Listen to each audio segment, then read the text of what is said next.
오늘도 이 자리에 오신 분들과 예배하시는 모든 분들에게 그리스도의 은총이 임하시기를 바라겠습니다. 오늘 욥기서 12장 16절 이하에 있는 말씀을 통해서 권세자들과 관련된 말씀을 오늘은 좀 해보려고 합니다. 그동안 몇 번 나눈 그런 주제지만 이 권력과 권세를 통해서 하나님께서 하신 일들에 대해서 우리가 한번 살펴보려고 합니다. 이 하나님께서 하시는 일은 감히 우리 피조물인 인간의 마음으로 다 헤아리지 못한다는 것을 이제 우리가 알고 있는데요. 욥기서 12장 10절에 보시면 이런 말씀이 있습니다. 모든 생물의 혼과 모든 인류의 호흡이 그의 손 안에 있느니라.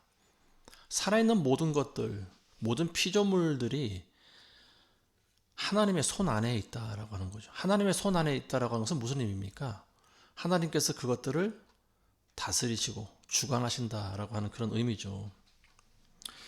하나님께서는 인간의 역사에 직접 관여를 하십니다. 사람들이 사는 세계에 대해서 하나님께서는 높은 하늘 위에서 내려다 보고만 계시는 것이 아니고 직접 관여를 하십니다. 나라를 세우기도 하시고 또 패하기도 하시고 의인들을 세워서 또 왕을 삼기도 하시고 그리고 또 악인들을 왕으로 삼기도 하십니다. 때로는 인류 역사를 보면 하나님께서는 제 개인적인 견해로는 그래요. 의인보다 어쩌면 악인들을 더 많이 사용하시지 않나라고 하는 그런 생각도 듭니다. 하나님께서 어떤 나라와 민족을 징벌하실 때가 있습니다. 대부분의 백성들이 하나님의 말씀과 어긋난 그런 죄악된 삶을 살아갈 때 하나님께서는 그 나라를 심판하시는데요. 대부분의 경우 그런 경우에는 악한 지도자들을 세우십니다. 그래서 그 악인이 불의한 그런 방법으로 나라를 다스리게 하시는데요. 그래서 결국 백성들을 고통 가운데 두게 하십니다. 그게 하나님의 방법 중에 하나예요. 고통 가운데서 하나님께 부르짖고 회개하도록 하나님께서 유도하신다라고 하는 거죠. 지금 정부도 이미 지금 이제 끝난 거나 다름이 없죠. 대통령이 파면됐는데 그 이전 정권 때 5년 동안 좌파 정부가 다스리는 5년 동안이 바로 그러한 시기가 아니었나 싶습니다. 하나님께서 이 나라를 정신 차리게 하시려고 우리나라의 어떤 정체성과 전혀 반대적인 사상을 가지고 있는 그런 대통령을 지도자로 세워서 그때 많은 국민들이 마음 가운데 많은 고통을 당했습니다. 자, 오늘도 우리에게 주시는 이 욥기서 말씀을 통해서 하나님께서 이 땅에 있는 권세자들을 어떻게 다루시고 또 그들을 어떻게 사용하시는지에 대해서 한 번씩 살펴보도록 하겠습니다. 자, 오늘 16절과 17절 말씀 보시면요. 능력과 지혜가 그에게 있으며 속는 자와 속이는 자가 그의 것이라. 그는 의논자들이 약탈당하도록 이끄시며 재판관들도 어리석은 자가 되게 하시는도다. 모든 능력과 권세는 하나님께 달려 있습니다. 그리고 모든 능력은 하나님으로부터 나옵니다. 우리에게 지혜와 능력이 있다라고 하면요, 우리는 하나님께 감사해야 됩니다. 왜냐하면 그것을 주신 이가 바로 하나님이기 때문에 그렇습니다. 하나님께서는 때로는 의인이라 할지라도 수치를 당하게 하십니다. 그리고 악인들을 강하게 하실 때가 있어요. 의인이 약탈을 당한다라고 하는 것은요, 속이는 자에서 속을 경우, 그럴 경우에 이제 약탈당한다 이렇게 표현하는데요. 이런 경우가 있고 또한 재판관들이 어리석은 그런 판결을 내릴 때 의인들은 상대적으로 약탈을 당하게 됩니다. 판사라고 하는 직업은 가장 공정하고 그리고 현명하고 지혜로운 사람이 해야 되는 그런 직업이죠. 근데 우리는 이번 대통령 탄핵 사건을 겪으면서 우리나라의 판사들이 어찌 보면 가장 왜곡되고 그리고 편향적인 그런 사상을 가진 그러한 집단이라고 하는 사실을 또 알게 되었습니다. 차라리 그렇게 많이 공부한 사람들이 아닌 어린아이를 세워서 판결을 내리게 했으면 어떠했을까? 오히려 더 나은 판결을 내리지 않았을까? 왜냐하면 어린아이들은 솔직하기 때문에 그렇습니다. 근데 아무리 공부를 많이 해도 판사들이 솔직한 판결을 내리지 않는다. 이번에 우리는 많은 사람들이 그걸 깨달은 것 같아요. 판사들이 왜 그런 판결을 내릴까? 왜 어리석은 판결을 내릴까? 저는 그 부분에 대해서 뭐 여러 가지 이유가 있겠지만 결론적으로 보면 하나님께서 그렇게 하도록 유도하신 것이다라고 봅니다. 우리는 대통령 판결을 보면서 사실은 우리가 많은 희망을 가지고 있지 않았습니까? 근데 결국은 그 희망이 결국은 완전히 우리의 희망과는 반대가 돼 버렸는데요. 우리가 생각할 때 우리는 그래도 판사들의 양심을 조금 기대했던 것 같습니다.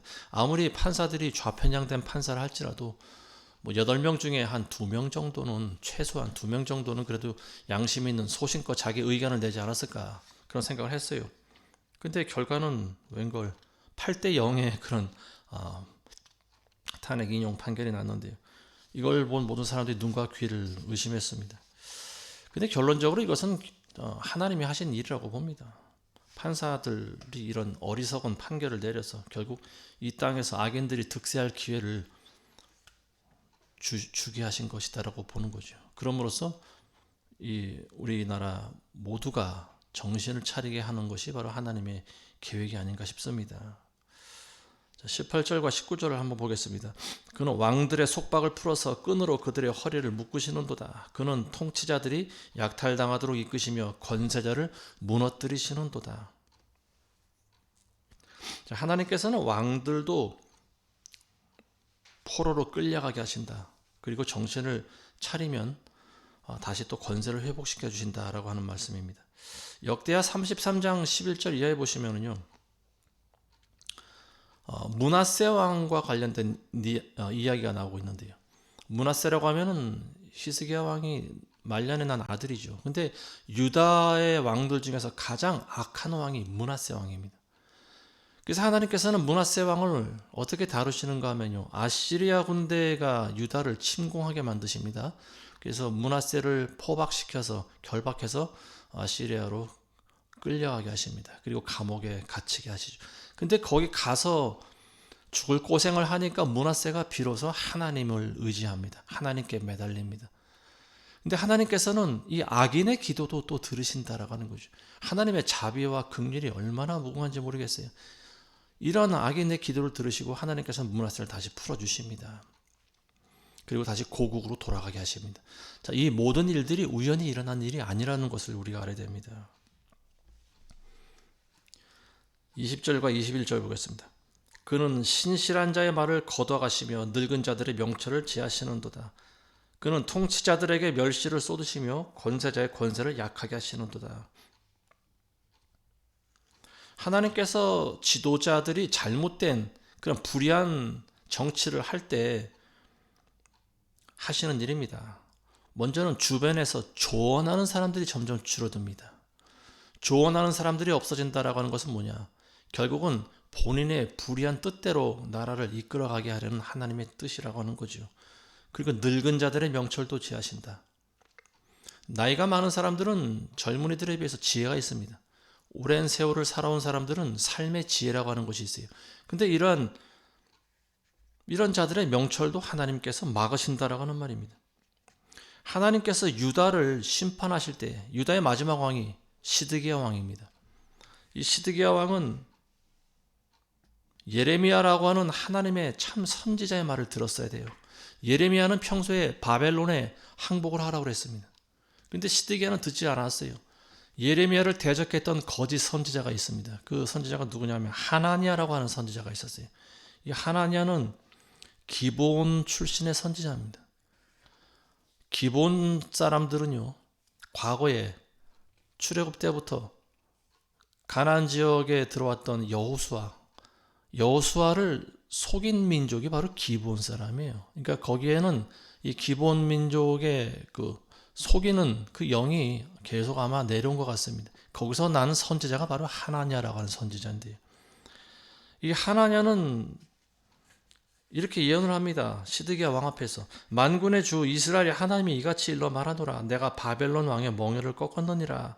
바벨론의 느부갓네살이 이곳에 취해서 바벨론으로 가져간 주의 전에 모든 기명들을 내가 2년 안에 이곳으로 다시 가져오며 또 바벨론으로 갔던 유다의 여호야김 왕의 아들 여고냐를 유다의 모든 사로잡혀간 자들과 함께 이곳으로 다시 데려오나니 이는 내가 바벨론 왕의 멍에를 꺾을 것임이라. 주가 말하노라.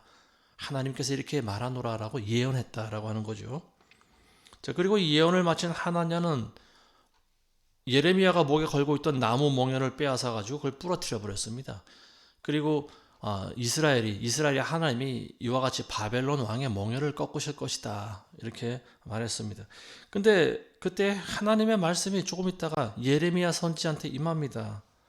그 말씀은 거짓 선지했던 하나냐에게 주시는 그런 말씀이었어요. 그 말씀이 어떤 내용이냐면은 이렇게 말씀하고 있습니다. 내가 나무로 된 몽열을 꺾었느냐? 나는 그들을 위해 쇠로 된 몽열을 만들 것이다. 너는 하나님이 보내지도 않았는데 이 백성들로 하여금 거짓을 신뢰하게 하였다. 내가 주를 대적하는 반역을 가르쳤으니 너는 오래에 죽으리라. 그 거짓 선지자에게 주시는 말씀이었습니다. 이 예레미야의 예언대로 하나냐는 그해 7월 달에 죽습니다. 나라가 망하려면 왕도 왕이지만 주변에 있는 신하들과 신실한 종들과 그리고 이런 조언해주는 명철 있는 사람들이 전부 사라진다라고 하는 거예요. 남는 사람들은 거짓 선지자 그리고 사꾼들만 남습니다. 하나님께서 하시는 일이에요. 23절 보겠습니다. 그는 민족들을 흥성케도 하시고 멸망시키기도 하시며 그는 민족들을 확장시키기도 하고 다시 좁히기도 하시는도다. 흥하게도 하고 멸망시키기도 하고 확장시키고 다시 좁히시기도 한다. 성경에 기록되는 이 말씀 우리가 알고 있는 사자성어 그대로입니다. 흥망성쇠입니다. 한 나라와 민족의 흥망성쇠를 하나님께서 관장하고 계신다라고 하는 거예요. 아직까지 우리나라가 없어지지 않고 존속하고 있는 것은 전적인 하나님의 은혜라고 저는 믿습니다. 역사적으로 보면 무수히 많은 나라들이 세워졌어요. 그리고 또 많이 사라졌습니다. 우리나라는 과거 5,000년 동안 지금까지 우리나라의 명맥을 유지하고 있는 몇 안 되는 나라 중에 하나입니다. 우리가 역사의 큰 그림을 그릴 때는 다니엘서에 있는 느부갓네살 왕이 꿈에서 본 그 금신상의 그 그림을 우리가 떠올리면 됩니다. 머리는 금으로 되어 있고요. 가슴과 팔은 은으로 되어 있고 그리고 배와 허벅다리 일부는 노수로 만들어졌습니다. 그리고 다리는 철로 되어 있고 발과 발가락은 철과 진흙의 일부로 혼합되어 있는 이와 같이 나눠져 있는 그 금신상, 이 신상이 보여주는 의미가 뭘까요? 우리 인간의 역사는 하나님이 관장하신다라고 하는 말입니다. 그리고 인류의 마지막이 예수 그리스도의 재림과 더불어 인간의 역사는 끝난다라고 하는 것을 우리가 알 수 있습니다. 머리는 금으로 만들어졌는데 이건 바벨론을 상징하는 거죠. 그리고 그 다음 가슴과 팔은 은으로 만들었는데 이건 페르시아를 말하는 거고요. 그리고 배와 허벅다리 일부는 노수로 만들어졌는데 이것은 헬라를 상징하는 거죠. 그리고 헬라가 망한 다음에 들어선 나라가 가장 강력한 나라, 철로 된 로마 제국입니다. 그 로마 제국도 멸망했죠. 그리고 지금 마지막 시대는 어떻게 됩니까? 로마 제국과 진흙이 섞여 있는 발가락. 우리 인간의 신체 중에서 가장 마지막에 있는 발가락, 진흙. 그리고 철과 진흙의 일부는 섞여져 있습니다. 이 시대를 지금 우리가 살아가고 있다고 하는 거죠. 이 시대가 다 끝나면 어떻게 될까요? 예수 그리스도의 시대가 옵니다. 그래서 지금 우리가 살아가고 있는 시대를 마지막 시대라고 하는 거예요. 때가 되면 이제 하나님의 산에서 돌이 날라옵니다.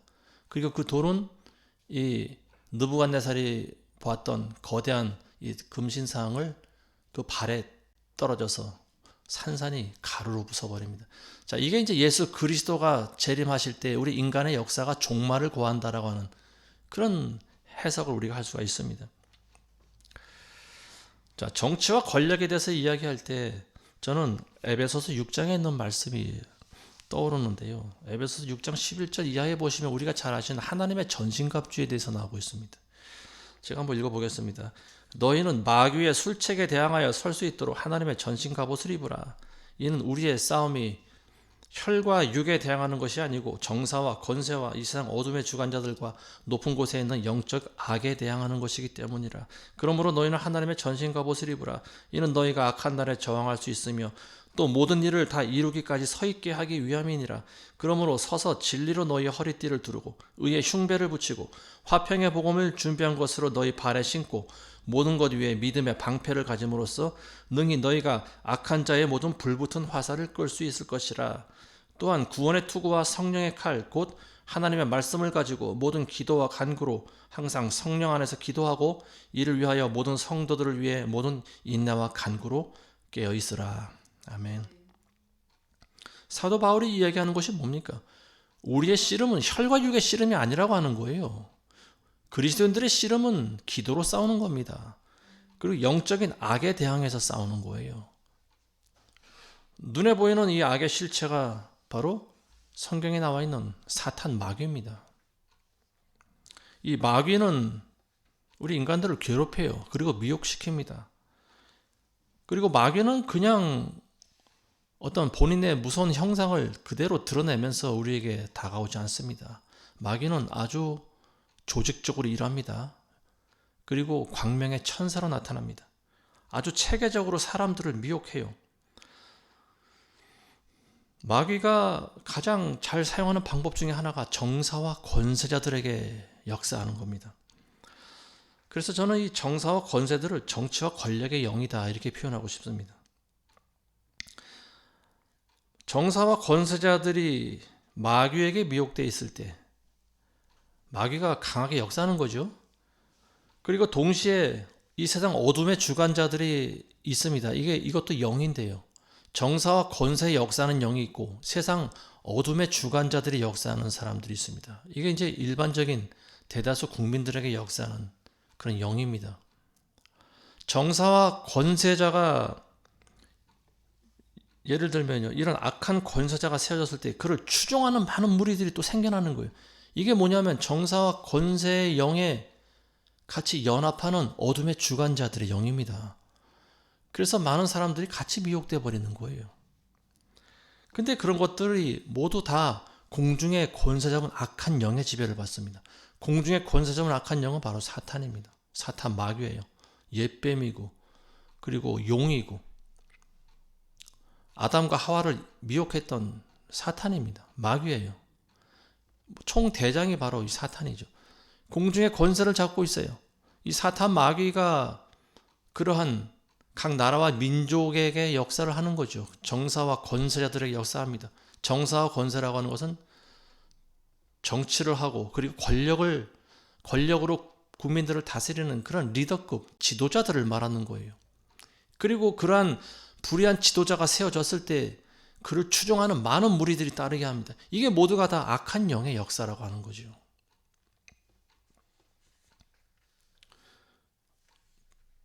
지난 2017년도에 있었던 박근혜 대통령 탄핵 사건, 그리고 작년부터 지금까지 있어 왔던 윤석열 대통령 탄핵 사건, 이 두 가지 대통령 탄핵 사건이요. 전부 결국은 탄핵이 인용돼 버렸는데, 이걸 보면서 우리는 이러한 일들이 우리 사람의 힘이 아닌 어떤 영적인 힘이 철저히 작용하고 있다라고 하는 것을 다시 한번 우리가 깨달아야 됩니다. 우리는 그동안 진행되는 과정을 보면서 기도했어요. 제발 저들이 바라는 대로 되지 않고 우리나라의 정체성을 유지하는 자유국가의 그런 나라가 될 수 있게 해달라고, 또 그렇게 뽑은 그런 우파의 대통령이 탄핵되지 않도록 우리는 기도했습니다. 근데 결과는 정반대였죠. 결국은 탄핵이 인용이 되어버렸습니다. 이걸 보면서 드는 생각이, 이거는 힘으로도 안 되고 능으로도 안 되는 일이다. 오직 하나님의 영으로만 되는 일이다. 다시 한번 깨달았습니다. 지금 우리나라는요, 제 소견으로는 하나님의 심판 가운데 있습니다. 왜 심판 가운데 있을까요? 이미 우리는 우리 조상 때부터 하나님께 배교한 죄가 있죠. 신사참배한 죄가 있고, 그리고 또 하나님이 기회를 주셨는데도 또 WCC에 가입한 죄가 있습니다. 그래서 온 세상에 있는 모든 종교인들, 모든 악한 귀신들을 다 우리나라로 불러들인 그런 죄가 있는 거죠. 하나님께서는 우리나라를 심판하기 위해서 악인도 세우셔야 하기 때문에 이 모든 일들이 우리의 바람과는 정반대 길로 가지 않나 그런 생각을 합니다. 이 공중권세 잡은 사탄 마귀는 정치와 권력에 강하게 역사합니다. 왜냐하면 대다수의 사람들을 지배하고 통제하는데 권력만큼 좋은 것이 없기 때문에 그래요. 굉장히 효과적이기 때문에 그렇습니다. 그래서 마귀는 그 불의한 지도자를 통제합니다. 그리고 그의 생각을 좌우합니다. 그래서 마귀가 원하는 방향으로 국민들을 다스리게 만드는 거예요. 가장 좋은 예가 있습니다. 바로 북한이에요. 북한 땅은요, 해방되기 이전만 하더라도 평양의 예루살렘, 동방의 예루살렘이라고 불렸던 곳입니다. 평양이 그랬어요. 우리나라에서 가장 많은 교회가 있었던 도시가 바로 평양이었어요. 근데 지금 평양에서 가장 큰 교회가 세워졌던 그곳에 우상이 들어서 있지 않습니까? 김일성 부자의 우상이 지금 들어와 있는데요. 결론적으로 평양 거리에 있는 모든 교회들이 처참하게 무너져 내렸습니다. 공산주의자들이 들어와서 교회를 다 불지르고 목사들을 다 잡아 죽였습니다. 김일성 그 부자의 동상이 무너지는 날, 우상이 무너지는 날, 그때 비로소 자유가 들어간다라고 저는 믿습니다. 그리고 북한 땅에도 교회가 세워질 거라고 보여집니다. 그렇지만 아직은 아닌 것 같아요. 지금은 그 과정 중에 있는 것 같습니다. 하나님께서 우리나라를 심판하신 거예요. 이미 한번 심판하셨습니다. 공산주의자들을 통해서 신사참배에 결의한 우리나라의 교회를 이미 심판하신 거예요. 그때. 그리고 지금도 그 과정 중에 있습니다. 독일의 경우를 우리가 한번 살펴보면요. 독일은 19세기 말에 자유주의 신학이라고 하는 것이 생겨납니다. 이 자유주의 신학이라고 하는 것은요, 절대 진리를 인정하지 않아요. 하나님의 말씀이 기준이 돼야 되는데, 자유주의 신학을 배운 사람들은 하나님의 말씀보다 자기의 자아를 기준으로 삼습니다. 자기 감정과 자아의 어떤 의지를 더 선택하는 거예요. 그게 더 옳다고 하는 거죠. 이거는 그리스도의 신학, 아니 그리스도의 교리와는 절대적으로 거리가 먼 그런 신학입니다. 이 자유주의 신학을 배운 자유주의를 가르치는 그런 목사가 설교하는 교회 다닌 사람들은요, 참된 신앙인이 될 수 없어요. 그냥 종교인으로 전락할 수밖에 없습니다. 때가 되면 교회 가고 또 다시 세상에 돌아오면 세상 사람들과 별반 다를 바 없이 살아가는 종교인으로 전락하는 거예요. 썬데이 크리스찬이 되어버리는 거예요. 그래서 하나님께서는 이미 일찌감치 독일을 심판하셨어요. 언제 심판하셨는가 하면 세계대전 때 이미 심판하셨습니다. 1차 대전 때도 독일이 패망했죠. 그리고 또 나중에 히틀러가 등장했을 때 2차 대전 때 그때 연합군에 또 다시 패망하게 됐죠. 그때 완전히 독일이 쫄딱 망했습니다. 처참하게 무너진 거죠. 2차 대전 그 이전에 히틀러가 세웠던 그런 군국주의, 군국 제국주의, 히틀러라고 하는 사람은 이제 독일을 다시 부활시키려고 등장한 인물인데, 제가 드리는 말씀은 이제 독일의 멸망 직전에 있었던 한 목회자의 이야기를 드리려고 합니다. 본회퍼라고 하는 목사가 있는데, 이 목사님은 이제 1940년대 활동을 주로 한 사람입니다. 그 당시 히틀러가 등장했을 때 히틀러는 모든 정치인들을 다 장악을 했습니다. 독일 정부를 완전히 장악을 했어요. 근데 그렇게 된 계기도 이 히틀러가 뭐 많이 배워서 그런 것도 아니에요. 특별히 잘난 것도 없습니다. 하나님께서 그에게 강력한 권세를 주셨기 때문에 그렇습니다. 그래서 이 독일 정부를 완전히 다 장악한 히틀러는 점점 그 다음에 이제 교회를 압박하기 시작합니다. 당시에 그 독일의 대주교였던 사람도요, 히틀러를 굉장히 두려워했습니다. 그래서 설교할 때 하나님을 전하지는 않아요. 예수 그리스도의 말씀을 전하지 않고요, 히틀러를 선전하게 급급했어요. 히틀러의 말에 전부 복종해야 된다. 교인들에게 그런 설교를 했습니다. 그리고 히틀러도 하나님이 사용하시는 사람이다. 구세주와 같은 역할을 하는 사람이다. 뭐 그런 설교를 다 했어요. 진리를 알면서도 권력에 굴복을 한 거예요. 가장 가장 높은 지위에 있다고 하는 그런 목사가, 여기서 이제 시간이 이제 조금 더 지나니까 어떤 일이 일어나는가 하면요. 종교와 관련된 법을 만들어냅니다, 히틀러가. 그래서 교회를 공격을 합니다. 교회에 들어가서 모든 성경책을 다 압수해 버립니다. 그리고 십자가를 다 부수고요. 또 거기 전시되고 진열되어 있는 많은 집기들을 다 부숴버립니다. 그리고 결국은 가짜 성경을 만들어 버리는데 자기 이름을 집어넣은 성경을 만들었다고 합니다. 히틀러라고 하는 이름이 들어가 있는. 그러니까 히틀러가 곧 구세주다라고 하는 그런 가짜 성경을 만들어서 그 당시 독일 교회에 보급을 했다고 하는 거예요. 자, 이거를 이 본회퍼 목사가 목격을 하고 직접 겪습니다. 그러니까 심령이 상하죠. 마음속에는 분노가 들끓기 시작합니다. 그래서 이 목사였던 이 본해퍼에게 어느 날 교회에서 설교할 기회가 주어지는데요. 그때 강단에 올라가서 본해퍼는 주변에 그 만류도 아랑곳하지 않고 진실을 선포합니다. 어떤 설교를 하는가 하면요. 지금 여러분들은 속고 있습니다. 히틀러라고 하는 사람에게 속고 있습니다. 우리는 외부의 적을 맞이한 것이 아니고 내부의 적을 지금 맞이하고 있습니다. 히틀러는 유대인들에게 모든 죄를 씌워서 그들을 수용소에 보내고 그들을 죽이고 있습니다. 이미 수만 명의 유대인들이 목숨을 잃었습니다. 우리는 깨어나야 됩니다. 우리가 입을 열어야 할 때 침묵하고 있으면 결국 우리도 죄에 참여하는 것입니다. 예수 그리스도만이 우리의 구세주가 되십니다. 이런 진실을 알리고 예수 그리스도를 전하는 그런 설교를 합니다. 자, 설교를 끝내고 교회 문 앞에서 성도들을 배웅하는데요.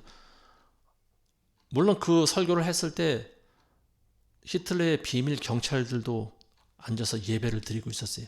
근데 히틀러가 우리를 속이는 사람이다라고 이야기를 했을 때 이 사람들은 안색이 싹 변하면서 전부 벌떡 일어나서 교회를 나가버렸습니다. 많은 성도들이 지나치고 그냥 나갑니다. 왜냐하면 본회퍼가 했던 설교를 들어본 적이 별로 없었기 때문에 그래요. 근데 많은 사람들이 본회퍼에게 와서 악수를 하고 격려를 해줍니다.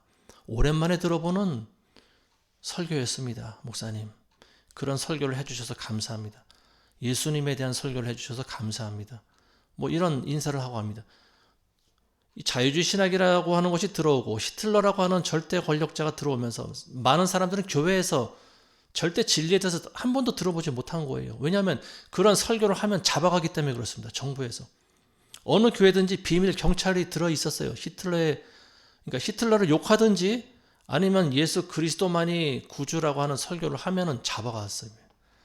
그리고 목사들을 수용소에 가두고 심지어는 또 총살도 시키고 죽였습니다. 실제로 일어났던 일이에요. 독일에서. 우리는 상상하기 힘들죠. 근데 실제로 역사가 증명을 해주고 있습니다. 이 본회퍼 목사는 주변에 도와주는 사람이 별로 없었던 것 같아요. 그래서 독일 국민들을 깨우기 위해서 밖으로 나갑니다. 영국에 가서 처칠 수상에게까지 도움을 청하고요. 근데 영국은 그 사실을 믿질 않아요. 그리고 자기 나라 일이 아니기 때문에 개입하기를 싫어합니다. 그러다 영국이 어떤 일 당합니까? 히틀러의 비행기가 와서 어느 날 런던 시내를 폭격하지 않습니까?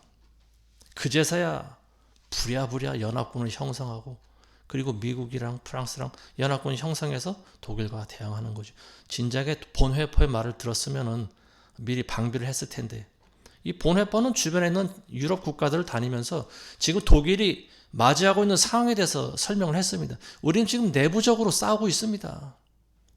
그리고 그 내부의 적은 곧 여러분들도 공격할 것입니다. 여러분들이 우리를 도와주십시오. 히틀러라고 하는 이 절대 권력을 가진 이 사람과 대항해서 좀 싸워주십시오. 가는 곳마다 소리를 높이고 외쳤어요. 이 본회퍼 목사님은요, 독일에서 진짜 성경을 찾아보기 힘든 때 항상 가슴 품속에 진짜 성경을 품고 다녔습니다. 그래서 그걸 가지고 가는 곳마다 설교를 했어요. 그러다 결국 붙잡히죠. 그래서 수용소에 갇히는데요. 그러다가 1945년 4월 달에 본회퍼 목사님 이제 드디어 그때가 마지막인 거죠. 같이 수감됐던 사람들과 일일이 악수를 하고 형장으로 갑니다. 교수형을 당합니다.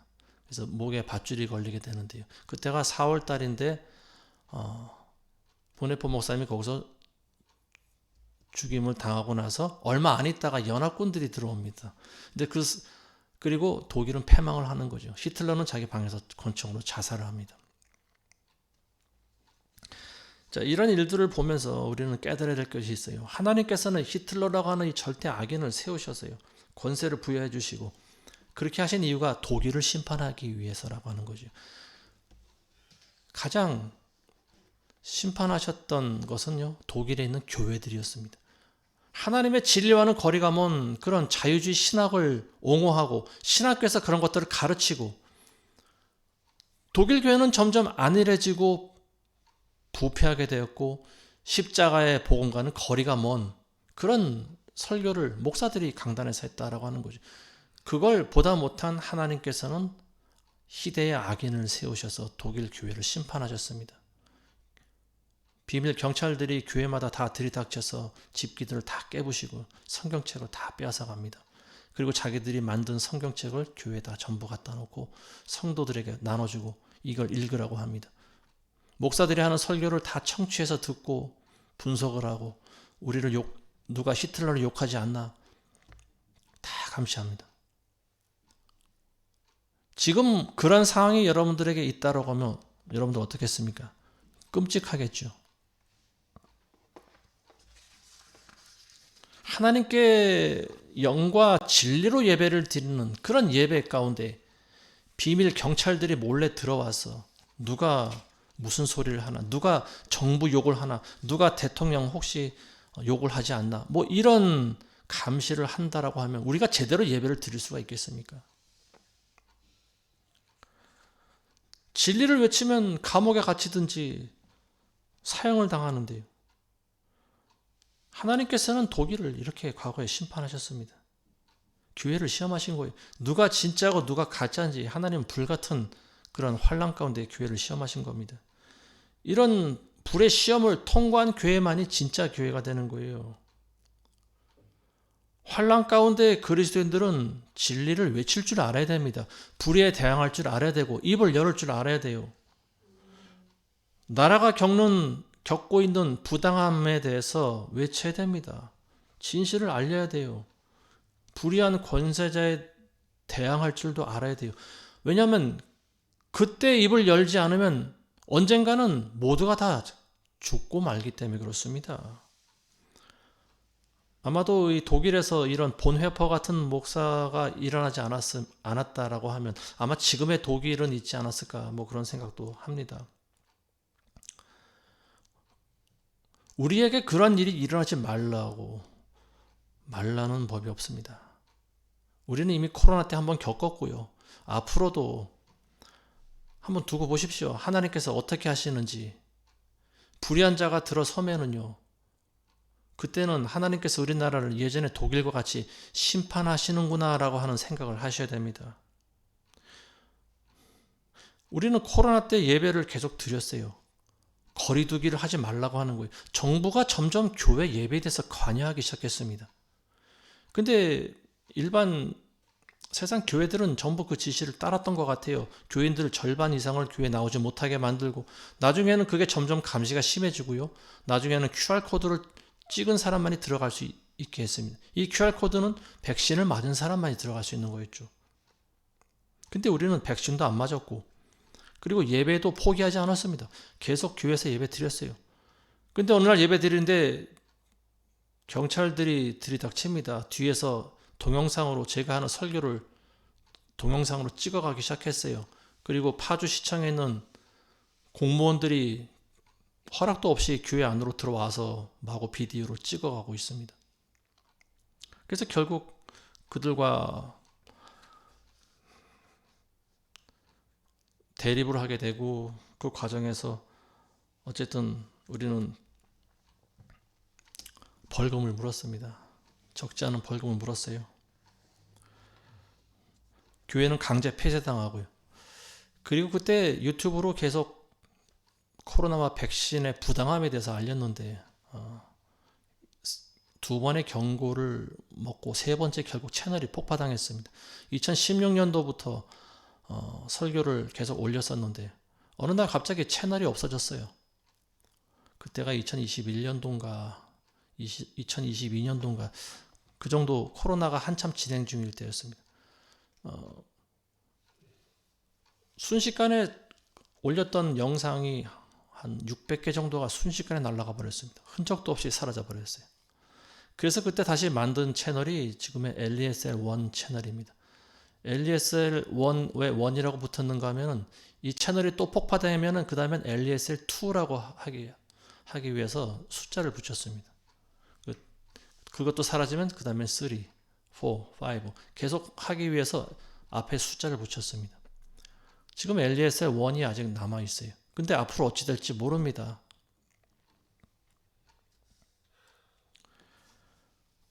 (2016년도부터) 유튜브에 영상을 올렸지만 코로나 때 그게 한번 없어지고 지금 다시 또 이제 올린 것이 한 300여 개가 좀 올라가 있습니다. 근데 그때 채널이 폭파된 거에 대해서 뭐 아쉽거나 후회되는 것이 없습니다. 오히려 그때 불이익 당한 것이 마음이 좀 편한 것 같아요. 왜냐하면 이 불의가 판칠 때 교회가 아무 불이익을 받지 않았다라고 하는 것은 결국 세상과 타협했다라고 하는 것 아니겠습니까? 불의한 세상에서는 오히려 불이익을 받는 것이 정상입니다. 그걸 두려워하면 안 돼요. 그래서 우리는 그런 자부심이 있습니다. 코로나 때 하나님께서 우리나라의 교회를 한번 시험하셨을 때 우리는 그래도 그 시험에 통과했다라고 하는 그런 자부심을 가지고 있습니다. 자, 오늘 마지막입니다. 24절과 25절 말씀 보겠습니다. 그는 땅의 백성 중에서 우두머리의 마음을 빼앗아가기도 하시며 그들로 길이 없는 광야에서 방황하게도 하시는도다. 그들은 빛 없는 어둠 속에서 더듬거리나니 그는 그들로 술 취한 사람같이 비틀거리게 하시는도다. 지금 우리나라에 있는 상황, 모든 정치적인 상황은요, 과거 독일 때와 흡사해요. 지금 우리나라의 대부분 많은 지도자들이 어둠 속에 갇혀 있습니다. 갈 길을 찾지 못하고 있어요. 그리고 온 국민들은 술 취한 사람처럼 비틀거립니다. 이리 갔다 저리 갔다. 그리고 이러한 혼란한 상황은요, 목회자들의 불경함에서 비롯된 일이에요. 선지자들의 불경함이 온 나라에 누룩과 같이 퍼지는도다. 이런 말씀이 있지 않습니까? 하나님께서 이 독일을 심판하셨던 계기가 바로 이 자유주의 신학인데요. 근데 우리나라의 지금 교회 현실은 어떻습니까? 독일에 가서 그걸 또 들여왔죠. 수입을 해왔어요. 우리나라에 있는 많은 목사들이 독일 유학 가서 배운 신학이 바로 자유주의 신학입니다. 자유주의 신학이 들어오니까 절대 진리가 사라집니다. 점점 희석돼요. 생겨난 것이 기복주의입니다. 번영주의입니다. 그리고 인본주의, 그리고 무슨 은사주의, 이런 것들이 들어옵니다. 이 모든 것들은 결국 우상과 다름이 없는 거예요. 하나님의 진리가 아닌 것들은 우상입니다. 그리고 지금 교회는 음녀교회가 되어버렸어요. 혼합교회가 되어버렸습니다. 우리나라는 지금 점점 하나님의 심판 가운데로 들어가고 있는 그런 상황입니다. 앞으로 2달도 남지 않았지만 대통령 지금 선거를 다시 한다고 하는데요. 만일 우리가 꺼려하는 그 자가 대통령이 된다라고 하면요, 그 사람은 아마 히틀러 같은 정치를 할 가능성이 많은 것 같습니다. 잠언서 29장 2절에 보시면요, 의인이 권세를 잡으면 백성이 즐거워하나 악인이 지배하면 백성이 탄식하느니라. 깨어 있다고 생각하시는 분들은요, 진실을 알려야 됩니다. 외쳐야 돼요. 우리나라가 지금 위험하다고 외쳐야 돼요. 하나님께서 비록 우리나라를 심판하시는 중이라 할지라도 우리가 진실에 대해서 알리기를 원하십니다. 우리가 외치지 않으면 누가 외치겠습니까? 예수님께서도 너희가 외치지 않으면 길거리에 있는 돌들이 외칠 것이다, 그런 말씀하시지 않습니까? 우리는 싸워야 돼요. 칼과 창을 들고 싸우는 것이 아니고 우리는 말씀과 기도로 싸우는 거예요. 그리고 진리를 알리고 외치고 진실을 전하는데 우리는 그런 싸움을 해야 됩니다. 마귀에게 먼저 맞서요. 싸워야 되는 거예요. 공중 권세 잡은 마귀가 정사와 권세들과 그리고 어둠의 주관자들을 지금 통해서 우리나라 국민들의 모든 눈과 귀를 사로잡고 있지 않습니까? 그래서 우리가 기도로 공격해야 될 대상은 마귀예요. 공중 권세 잡은 마귀를 공격해야 됩니다. 그리고 어둠의 주관자들과 정사와 권세에게 빌부터 역사하는 그러한 정치와 권력의 영들을 꾸짖어야 됩니다. 악한 원수 마귀들을 기도로서 물리쳐야 되는 거예요. 우리의 기도가 곧 불화살처럼 날아갑니다. 우리가 칼과 창으로는 마귀를 이길 수가 없어요. 우리가 마귀를 대적하기 위해서는 하나님의 말씀으로 싸워야 됩니다. 진리의 말씀으로 마귀를 대적해야 돼요. 예수 그리스도의 이름으로 마귀를 쫓아내야 돼요. 이게 빛과 소금 되는 거예요. 구원의 투구와 성령의 검, 곧 하나님의 말씀을 가지고 모든 기도와 간구로 항상 성령 안에서 기도하고 이를 위해 모든 성도들을 위해 인내와 간구로 깨어 있으라. 하나님의 말씀을 가지고 싸우는 거예요. 그리고 항상 성령 안에서 거하는 겁니다. 성령 안에서 거하는 것이 곧 하나님의 전신갑주를 입고 있는 것과 똑같은 거예요. 그리고 기도하고 우리가 해야 할 태도는요, 인내하는 겁니다. 기다리는 거예요. 깨어 있는 거예요. 나라가 혼란하고 지금 어려운 때인데요. 그럴수록 우리 그리스도인들이 일어나서 빛을 발해야 됩니다. 우리가 가만히 있으면 안 돼요. 침묵하는 것도 결국은 악에 동조하는 것이라는 것을 우리가 알아야 됩니다. 많은 목사들이 입을 닫고 있어요, 지금. 교회에서 잠잠하고 있어요. 좌도 아니고 우도 아니고. 지금은 좌나 우나 중간이나 안전지대가 없어요. 어차피 누구에게라도 욕을 먹게 돼 있습니다. 근데 욕먹는 것이 두려워서 결국 사람의 눈을 무서워하는 목회자들은 주의 종들이 아니라고 하는 거예요. 지금 이 보네포 목사님과 관련된 영화를 상영 중입니다. 못 보신 분들은 극장 가서 꼭 그 영화를 한번 보시기 바랍니다. 특히 목회자들은요.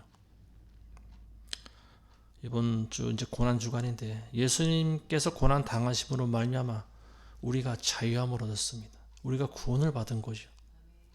우리 그리스도인들도 예수님을 본받았어요. 우리가 고난을 당할 때 우리가 고난 받음으로써 누군가는 대신 구원을 얻게 된다라고 하는 사실을 우리가 본받으시기 바랍니다. 한 주간뿐만이 아니고 온 평생에 걸쳐 예수 그리스도의 고난과 그리고 또 그의 말씀에 순종함으로써 하나님의 뜻을 이루시는 모든 성도님들 되시길 주의 이름으로 축원합니다. 기도하겠습니다. 하나님 아버지, 예수님께서 우리를 구원하시기 위해 고난 당해 주심을 감사드립니다. 우리도 예수님을 본받아서 하나님이 주시는 징계의 때에 우리가 고난을 회피하지 않음으로써 진실을 알리고 진리를 외침으로써 고난에 동참하게 하시고 그런 말미암아 또 다른 많은 이들이 살아날 수 있도록 도와주시옵소서. 예수님의 이름으로 기도드리옵나이다. 아멘.